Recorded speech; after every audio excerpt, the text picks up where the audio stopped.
And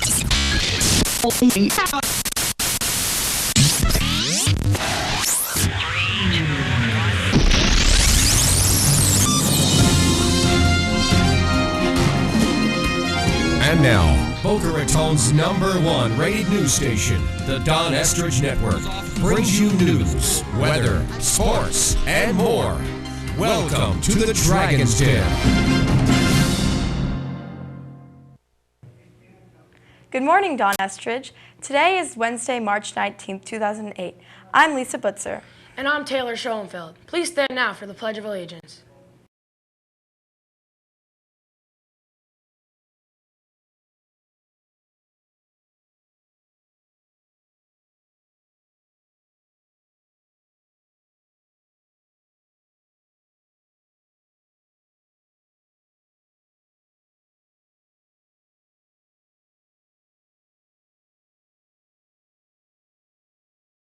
Today's lunch menu is oven roast chicken with roll, pizza, yogurt parfait, whole grain roll, sweet potato bake, and collard greens.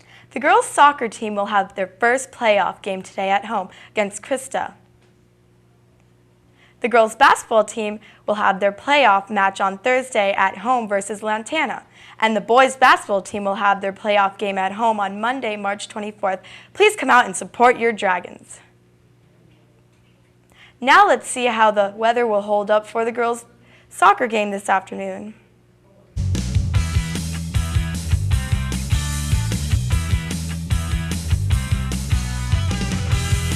With South Florida's most comprehensive weather report, here's Dragon's Den AccuWeather. Hello, Don Estridge. I'm Jamie with your Dragon's Den AccuWeather. It's currently 71 and partly sunny, and today we're going to have a high of 75, and it's also going to be partly sunny, and tonight there's some late showers and a low of 66. If you look at our Doppler radar, you can see that we're pretty clear for the day. And our current surface map shows that we're going to have a low pressure system throughout the United States and some rain in Texas and some snow in Ohio. Our current temperature shows that we are currently at 72 degrees, and in Maine it is 9 degrees, and you can see that it's currently very cold throughout the United States. As you look at our extended forecast, you can see that tomorrow we're going to have some isolated thunderstorms and a high of 83 and a low of 68, and on Friday we're going to have some partly cloudy skies with a high of 78 and a low of 70, and on Saturday, isolated thunderstorms with a high of 81 and a low of 69. Now let's go back to Taylor and Lisa, and that's Jamie with your Dragon's Den AccuWeather. Thanks, Jamie. Looks like good weather for the soccer game. Hey, don't forget the interscholastic track season starts in a couple of weeks. Stay tuned for more information, or visit Mr. Stansel in room 103G for more information. We know how much you love those National Geographic videos, so here's our latest one.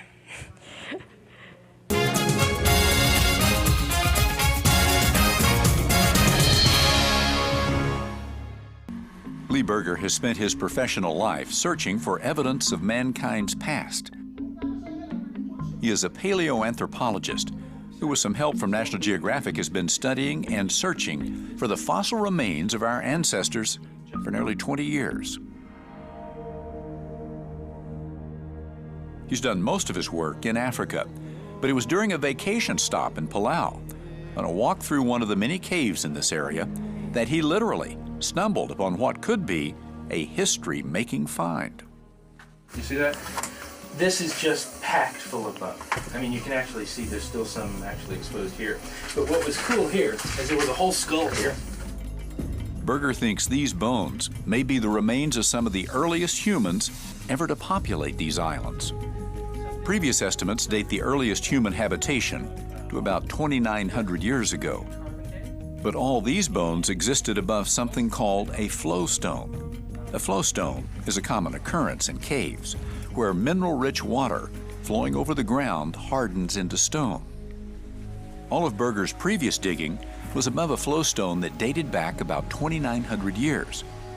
Today, he's returned and is going to break through the flowstone to see if there are bones underneath.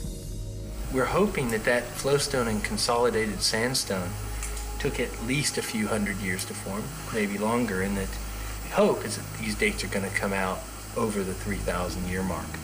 He finds no shortage of bone underneath the flowstone, including a tooth and a piece of cranium.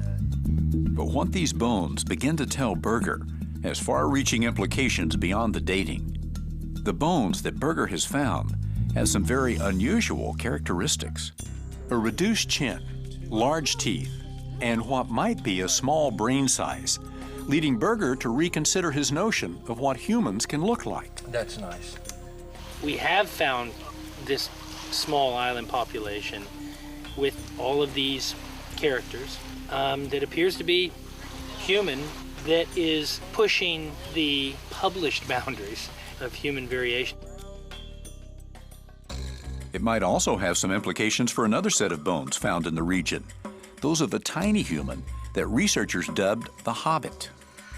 Its scientific name is Homo floresiensis, and the researchers, including Dean Falk from the University of Florida, say it is so unique it should be a separate species of human. The controversy of the Hobbit is ongoing, but Berger's finding led him to believe that Flores might not be a separate species. And also making me personally consider my understanding of what is normal human variation. Berger's published a paper suggesting the bones are amazing because they show the incredible range of humans in regards to size and shape.